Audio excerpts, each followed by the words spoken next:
anything specific you want to cover? No. Where did we end? Let me see. I wrote down some things. Contract. I actually wrote some things I wanted to talk about.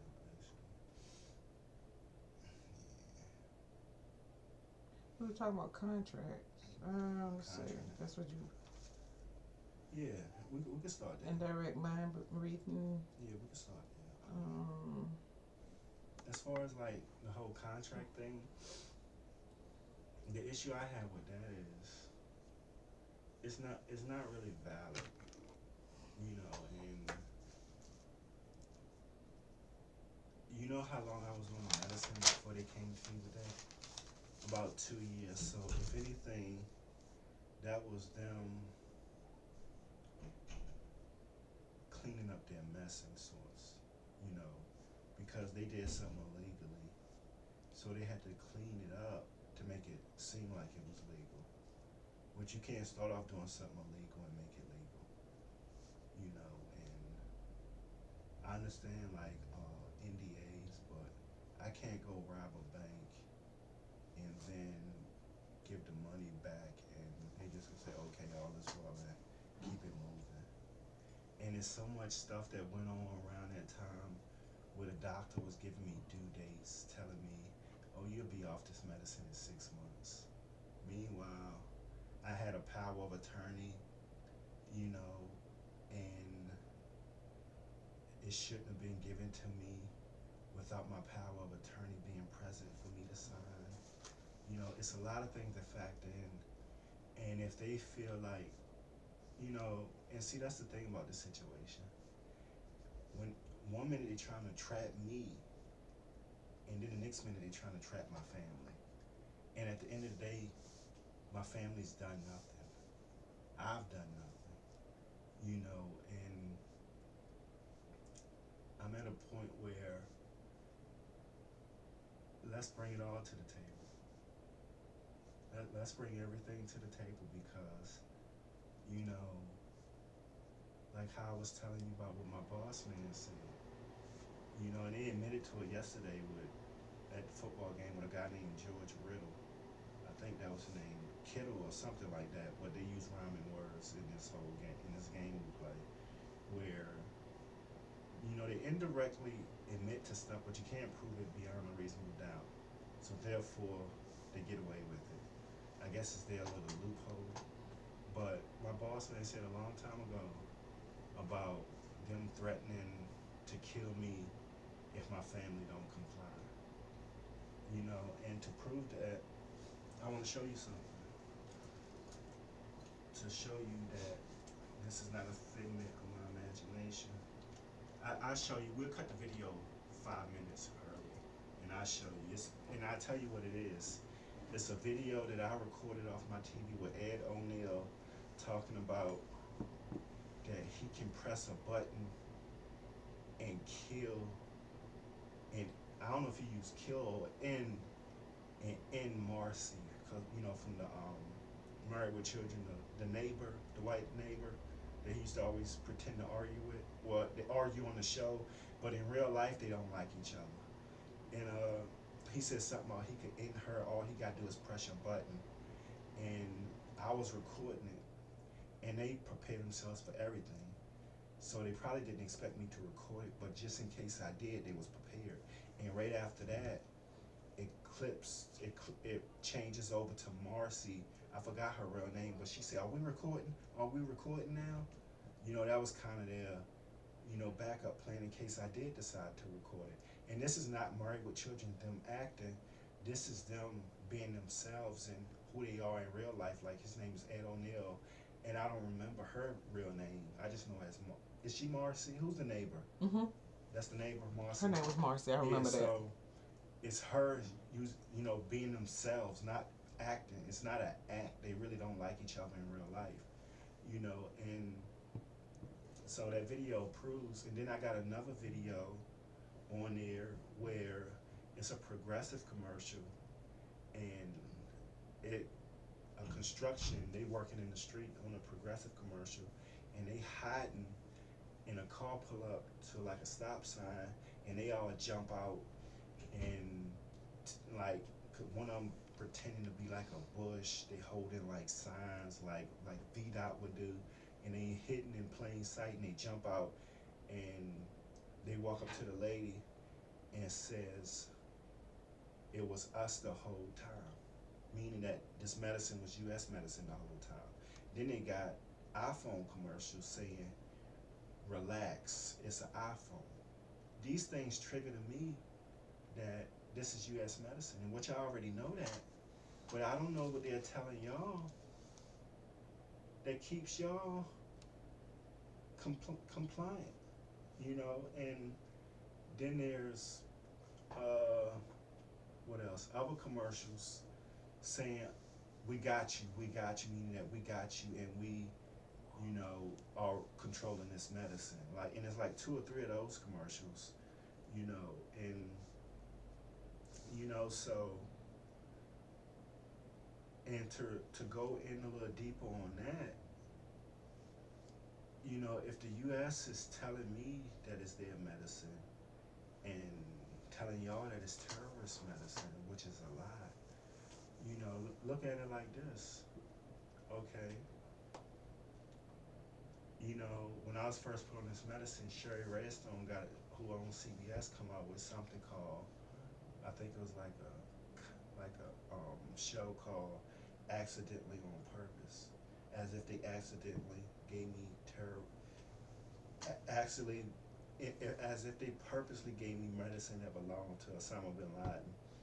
And there's a lot of mixed messages there. One minute it's Osama bin Laden's, the next minute it's US's. Then I got people telling me Bush and bin Laden trying to kill me, you know. So, but the reality is, I don't know what people think or seem to think they know, but it is U.S. medicine. For the simple fact that I wrote this down. Let's examine it. Um, and like I wrote this down, like, how is this situation not a choice if government had these protocols the indirect communication before the meds? You know, because like the indirect communication was happening before the meds, so how is this situation not a choice? Do you see where I'm coming from with that? You said the indirect communication was Yeah, was like coming. the medicine, the earpiece, the way people are communicating now, they was doing that before medicine. So how is it not a choice? I don't think terrorists gave me this medicine, decided to hold me, gave the CIA or whoever this medicine to give to me, and then betray the CIA or whoever, and then hold me hostage and say, well, you was already doing this before meds, so keep the we're gonna keep the protocols that you had before the meds. That don't make sense to me.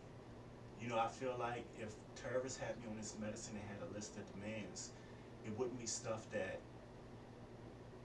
the U.S. thought of first. So that doesn't make a lot of sense to me, that I can name 8 people who, if you asked them, they would agree that they was communicating like this before medicine. And then I get put on medicine, and Steve from Triple E was one of them, and that was the government front in Richmond, Triple E Utilities. He was the one that was tapping my phone, and I'm not doing anything illegal. He was tapping my phone, listening to my conversations, and you know, because everything I would say on the phone would be repeated, and I was on the phone talking to someone, complaining about all the weird stuff that was going on, that Triple E and my friends and family was doing. Well, my co-worker came from around the house and came up to me and said, we got to go back to the office. We got an emergency meeting. And meanwhile, I'm on the phone complaining about all the stuff that's happening. So I get back in the vehicle. We go back to the office off of Laburnum, I think. And we get in there, and Steve pretty much repeated my entire complaint indirectly in front of every staff member that was hired. just like y'all do now. So how is this a thing where this is a necessity and is one of the things that keeps me alive when they was doing this before they even gave me the medicine? That doesn't make sense to me. And the whole terrorist thing, this is easily a $10 billion medicine that works off a satellite. You don't think terrorists could find better use of that kind of money and resources? Satellites? So the common thing with America is America kill innocent people in false flags to kind of get people cooperation. And this channel on YouTube that exposes says the French. That's my phone. Oh. Says the French and other West nations that Al Qaeda's been working for them all along. These terrorist organizations is something along the lines of Al Qaeda or Taliban got upset with Africa because they chose to kick out something. They chose to kick out a country or stop them from taking their natural resources. And this African network was saying, it's rumored that the French has been working with Al Qaeda and these people all along, and not just the French, other West countries, which all makes sense if you think about it, because when you look at terrorist attack, Mm-hmm. all they do is ostracize themselves. So we start the war in Afghanistan and Iraq. What did they do? Have bus bombings in London, France. Who is that hurting? Do you fighting one superpower? Do you want other superpowers join the fight? That doesn't logically make sense. But then China, who's giving America money to fight you, you don't do a terrorist attack there. Has there been terrorist attack by Taliban and Al Qaeda in China? But who was giving America money to fight the Taliban and Al Qaeda? So it seems like they just covert operations and false flags, and maybe the terrorists get some dummy and prop him up, to do a suicide bombing, and all that does is rally the troops from these West countries to sign up and join the military and go in there and fight. It seems that they only bombing people. They spread themselves thin, and it don't seem very strategic and very smart. And it's bad enough you fight in America, but you want to fight America, the Brits, and France at the same time and think you're gonna win that? That's idiotic. So I don't think they're that dumb. I think that there's more going on than what meets the eye, and America just in these West countries use these people to kind of keep the war on terror going. Because the war on terror is the new communism. Our parents' generation and their parents, communism was a threat, but now everything is about terrorism, and I think America be making its own terrorism. And and I know I'm all over the place and maybe not be articulating myself well. In the sense of like the words. I get the message called across, and which is a dumbed down version. But I'm not a lawyer. I don't have a college degree or master's, so I communicate the best way I can. But it's straight and forward. Mm-hmm. It's not something where people should be cross-examined with the intent to discredit, because it's simple. It's simple. The words I use are simple and straightforward. But how lawyers do when they get you in the courtroom. They try to do things to really discredit you, even though they get what you're trying to say, if they could articulate it in a way to undermine your message, then they will, just to make you look stupid and people don't believe you. You know, because they'll be like, well, he didn't even finish high school. What would he know about national security? You know, that's type examples like that. You know, but anyway, just to put that out there, you know, because we are recording. But you know, there's plenty. It just doesn't make sense for terrorists to ostracize themselves the way they do, and they just continue to fight a battle that they're never gonna win. You know, and they're they and then you see things. I don't. If you look at it, it's a mess because one minute America is fighting Al Qaeda, one minute America is fighting ISIS, but then the next minute they're giving them money to fight Iranian-backed rebels, like they did in Syria. So, is it that terrorists are biting off more than they can chew? They working with America because the enemy of their enemy is a friend? Is that the same thing logic with America? Enemy of my enemy is a friend? You know, but it's just a mess if you ask me. And just because America and Al Qaeda interests may align, you know, doesn't mean that they're truly friends. And that's with anything, you know. You see a lot of that with people interests align. And if you look at it, every enemy that America has, they made themselves. You can look at Castro, you can look at Saddam, you can look at Bin Laden, you can look at that. What was that? Guerrero dude. What was his name? Revolutionary. You see him on shirts. You know who I'm talking about? I know who you're talking about, but I cannot I think can't of think it. of his name. Emmanuel Noriega. Every enemy that America, you know, have, they was once allies with America.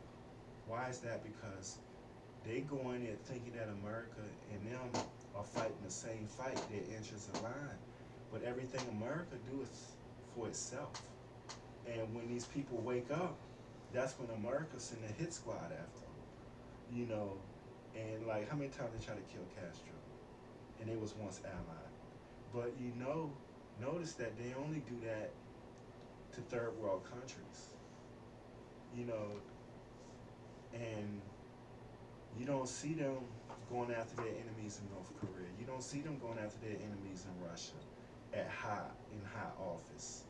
They go after they go to South America and the Middle East and Africa.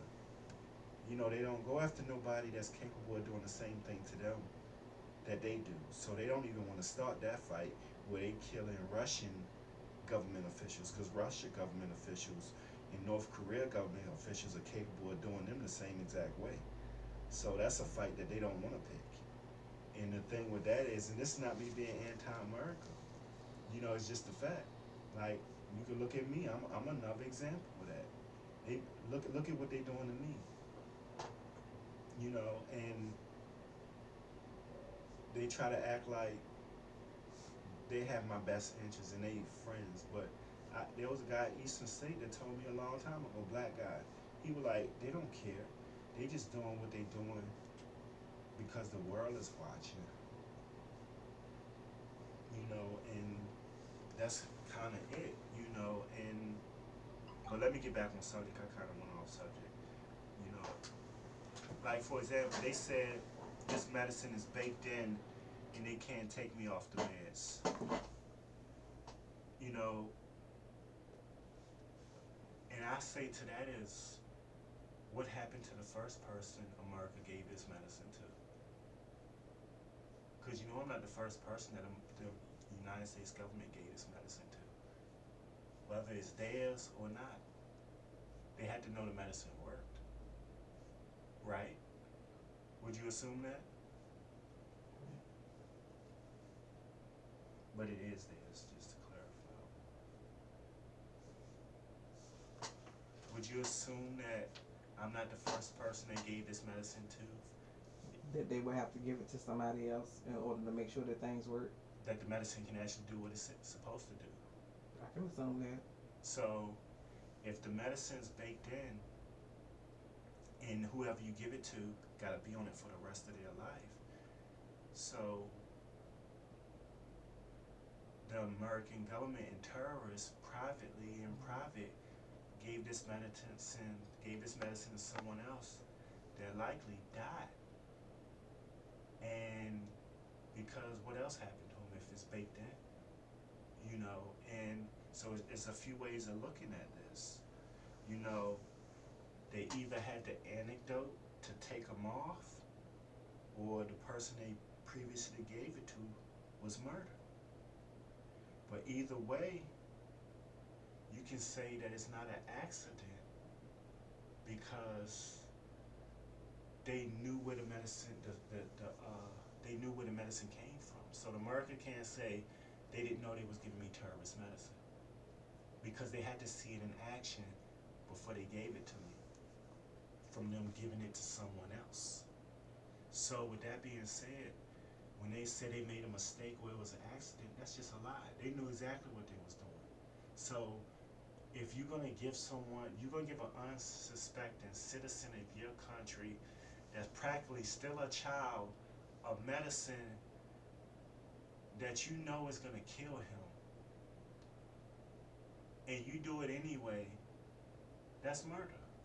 There's no other way of looking at it. And to say that, and to clean it up, to stay out of, for them to stay out of trouble with Congress or whoever, to where they're not in jail for treason, Mm-hmm. they say, well, we didn't know it was terrorist medicine. But that would be a lie. That would be a complete lie because you had to see it in action before. And, you know, to know, you had to see it in action like this. Okay. I'm not gonna buy a car without test driving it. Now, you know, and like to give you an example of what I was saying earlier, a lawyer would say, well, you got Carvana. You know those, you can buy cars online. I get that. That's not the message I'm trying to convey. I personally wouldn't buy a car, you know, without driving it first. You know, so with that being said,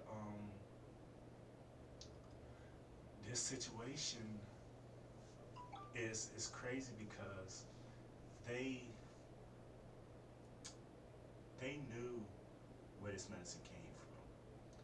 You know, and I lost my whole train of thought. I'm trying to think of it. But, you know, to give me this medicine and not know anything about it, it just, it don't make a lot of sense. And, you know, so when they, oh yeah, I remember now. So from, but from their perspective, you know, they're saying, well, we didn't know it was terrorist medicine.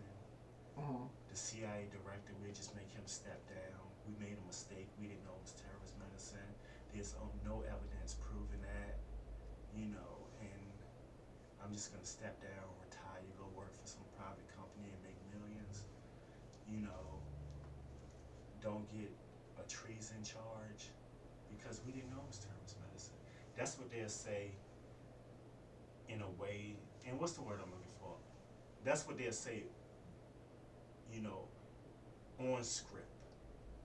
But off script, oh, yeah, we know it was terrorist medicine. Yeah, we knew he'd be on it the rest of his life. Yeah, we knew the medicine would kill him. That's the off script thing. Mm-hmm.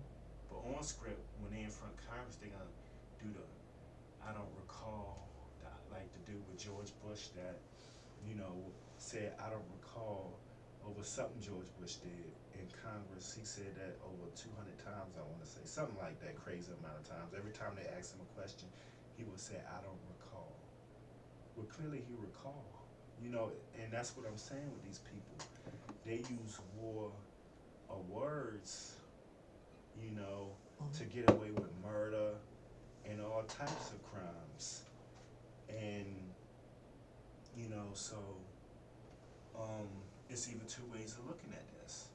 They either had the antidote to take the previous person off the medicine, or they murdered the person that previously took this medicine and knew that there wasn't an antidote and gave it to him, and then he died, and then they turned around and give it to me, knowing that it would kill me. Is there any way to look at any other way to look at it?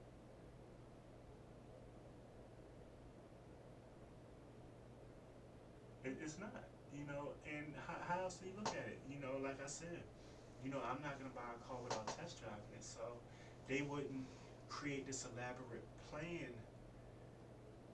that costs millions of dollars and not know if the medicine worked. So it's common sense that the medicine they use the medicine before, because this is not something that you got rappers involved.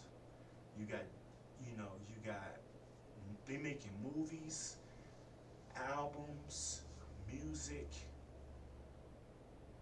pre-medicine that was gonna take effect once I was on the medicine, and they did all that not and they had the music industry and the Hollywood spent millions of dollars, and then what if they gave me the medicine and turned to find out it was a dud? It didn't work. And they done already spent millions of dollars. You got Jay-Z 2003 album where he says something along the lines about being a mind reader and like, and now, and I'm not saying that he was specifically referring to the medicine, but like T.I. said in the song, in '06, I'm gonna do what took him half of, even after my life haters be out from a light. Cause I'm gonna do in '06 what took him half of his life. Then you got Lloyd Banks who said, I'm a rap star who's supposed to be riding around in that car. And it was a 6'4" Impala. And that was one of the things I liked, the 6'1" Impala, and I always wanted to live in California. And that's usually a car you see in California. So that was like, That's what Lloyd Banks was talking about? yeah. And then Roxy on 106 in Park reiterated what T.I. said of signing an artist um, that had a newborn baby and AIDS. I don't have near one of them, AIDS or a newborn baby. And then Roxy right on 106 in Park said something along the lines of a new artist that T.I. was signing, referring to me because I used to look at 106 in Park. So, and T.I. also said on the King album that since you got your new record deal, I don't care if you don't like me. And I don't even know T.I. He talks stupid. He was gonna sign you? I'm hearing that it was allegedly Jay-Z that was trying to sign me. And Oh, I thought you said Roxy said T.I. said it was somebody T.I. was gonna sign. It's confusion. And at the end of the day, it was just mumbo jumbo. T.I. said it. And if I recall, I remember T.I. looking at T.I. on TV saying that the record deal fell through, and something about, I don't know if he said someone else was supposed to sign me after it fell through with him. But yeah, so it's one of these things where there's plenty of people that said I was supposed to have a rap deal in 2006. Jeezy says, take the good with the bad. So it's plenty of stuff along the lines of me having a record deal. And news to me, I knew nothing of a record deal. I didn't know anything. I have nothing to do with any of this. But once I was put on the medicine, not knowing what kind of medicine it was, and then I figured it out, and even when I saw in the magazine, which was either the Source magazine or Double XL, where T.I. said he was signing a new artist that had AIDS and a newborn baby, and they was making up, that I had AIDS. They was telling that lie. They was telling me I had a newborn baby, and I had a neighbor walk up to me and said, oh, I heard you had a child, and they also told me, you, it was like, did you hear that the feds are at your old job? I'm like, my old job. I'm like, you know, well, at your job, and I'm like, yeah, I go to work tomorrow, but I knew nothing of the feds being there. I go to work at Ties In the next day, roughly, and there's this white lady who looked like someone off a Jason Bourne movie. She has me help her with boxes. Then this black lady walk up to me, who was likely a Fed too, asked me, uh, "What do you know that's going on here at this place?" And I'm sitting there thinking, and I'm on the medicine getting my mind read. And you know what I think that was? I think that ties in is possibly involved in some government stuff. You know, not because I'm on the medicine, just in general. And when she asked me that, I think it was a way to me not knowing I'm on the medicine. I Mm-hmm. think it was a way to see if I had any dirt on anybody, because that was a thing there too, where allegedly they gave me this medicine, where they said they brought me back from the dead. That's why they call him the doctor, because people allegedly wanted to kill me because they thought I knew something that I didn't. You know, so I think when that lady asked me that question, read my mind, if I actually knew something about anybody in my town or any job I worked at, I would have thought about it. It's like simple as me, uh, uh, let's say I give you a medicine and you don't know it's reading your mind, and I want to know your favorite color, and I'd be like, ooh, blue, that's my favorite color. And I don't ask you what's your favorite color, but are you not gonna think about what your favorite color is? Mm-hmm. And then you think about your favorite color, and now I know your favorite color because I want to surprise you with something that's your favorite color. You know, so that's what they was doing to me. They was asking me questions, and I'm not knowing they read my mind to see if I knew stuff, and I didn't know nothing. And you would have thought that they was like, hey, he didn't know nothing. Let's take him off this medicine. He has nothing to do with any of this. But no, they kept me on the medicine. And I think that there's a lot of smoke and mirrors when it comes to this situation.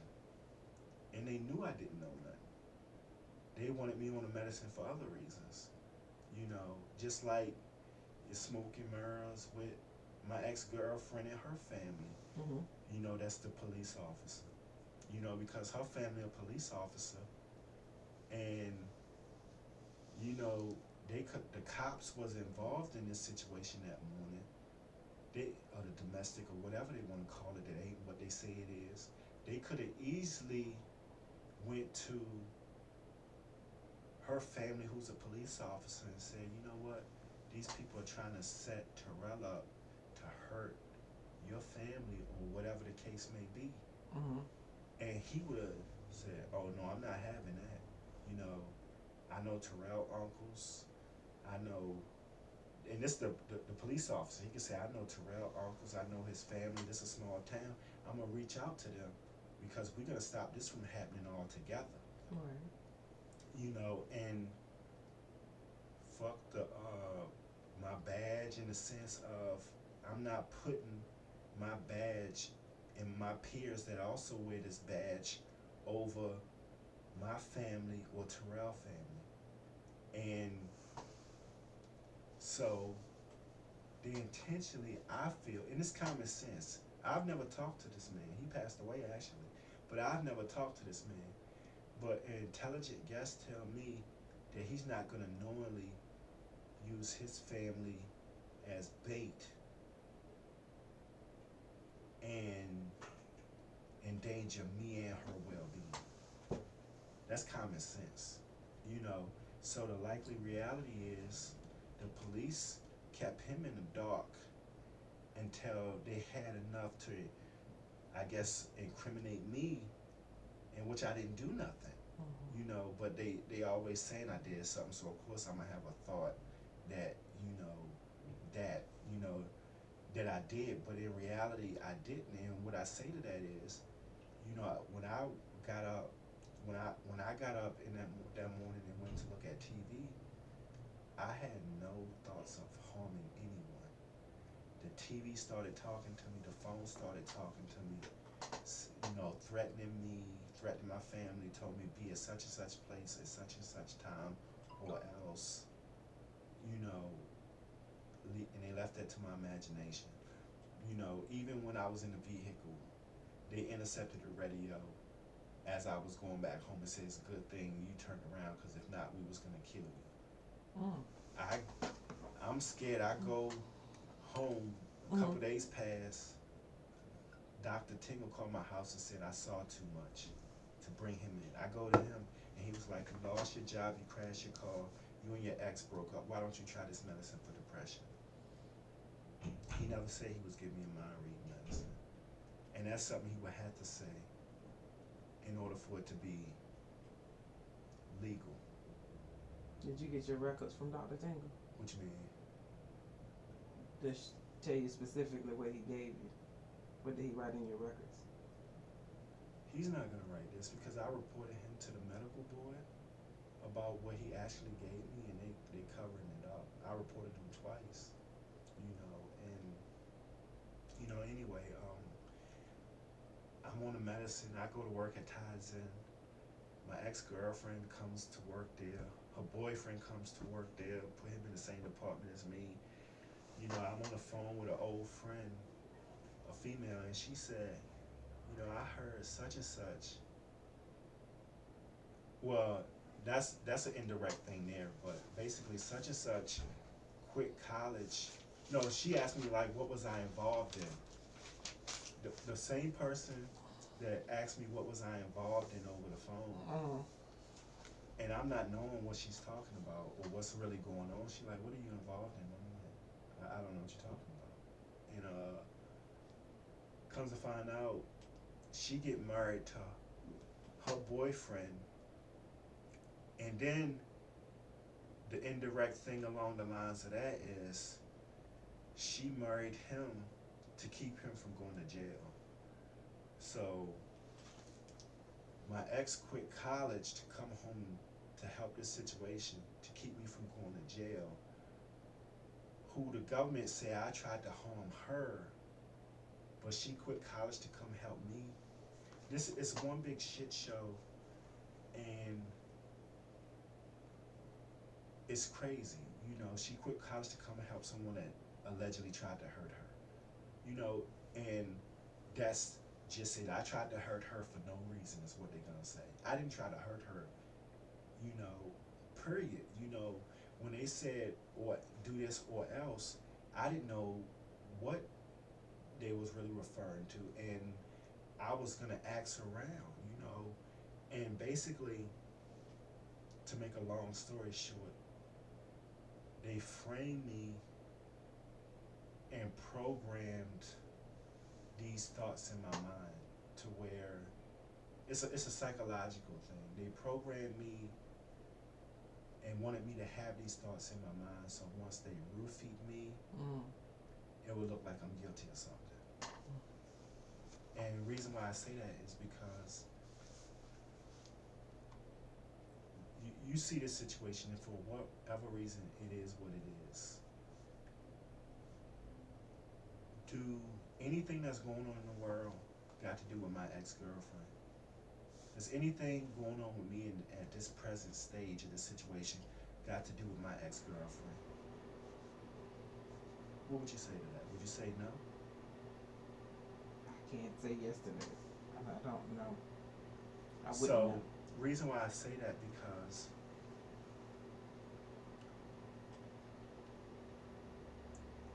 why involve her in this situation? Why involve her in this situation? You want to play the video? Yeah, let me finish this because this Okay. is more important. Why involve her in this situation when she has nothing to do with any of it? It was something that the government could dress up to make us look a certain way, and basically have something incriminating on me to where they could justify giving me this medicine, but under what circumstances can you give someone a mind reading medicine? If someone, and I'm not speaking on me, speaking, you know, me doing this, but if John, whatever, go hurt someone, the government can't give him mind reading medicine because of that. They gotta say, well, you hurt this one, you gotta go to trial, um, see if you found guilty or innocent by the judge or your peers on the jury, and that's that. But to use my ex as bait, likely without her permission, to incriminate me, so you can roofie me to take a mind reading medicine, and then the general public side with you because I could have hurt someone someone that I had no intent of hurting, and the only thing I did was what you made me do and told me to do, or else you was gonna hurt me, and then you intercept the radio saying you could hurt me, talking to me through the phone, talking to me through the phone and through TV, threatening my family, and then I'm go get the job where you bring my ex-girlfriend to and her boyfriend, and the orientation documents tell me how you just tried to harm me, and then my the general manager walk up to me while I'm doing a task, and what he's conveying is indirect. It has nothing to do with the work task at the job, the hotel itself. He said, "You f this up, I kill you." Come on now, you know, come on now. So, with that being said, basically, if they don't want to admit to framing me through the means of my ex-girlfriend, then they can at least admit to entrapping me through the means of my ex-girlfriend. You know, and the crazy thing that's gonna hurt them with all that is that you ever saw that show on TV where they would park the car, where they would park the car and let someone, no, the other one with the girls where they would have a grown woman pretend to be a 14-year-old girl, and they would have him bring beer to the hotel where she's supposed to be. You ever seen that show? Well, it's, for one, it's a grown woman that they're using, and two, she's also a willing participant. When they decided that they was gonna use my ex-girlfriend as bait, you think they told her she was bait? You think she knew that she was being being used as bait? Her family police officer, it's likely that they didn't know, because if she would have known she was being used as bait, or her family as a police officer knew that she was being used as bait, then they would have stopped it. They would have told me what was going on. So the government is in the wrong. And then you got VA commercials where basically to talk about football, there's a football player that said if he was in it was in a magazine, a car magazine, a Virginia NFL player, he said if he was in my shoes, he probably would have did the same thing. And he was talking about his cars. And then the VA commercial, I don't know if you ever seen that VA commercial talking about could have had a V8. That was saying you could have had, that triggered in me and translated that you could have had your whole family killed. Said, you know, it's indirect stuff that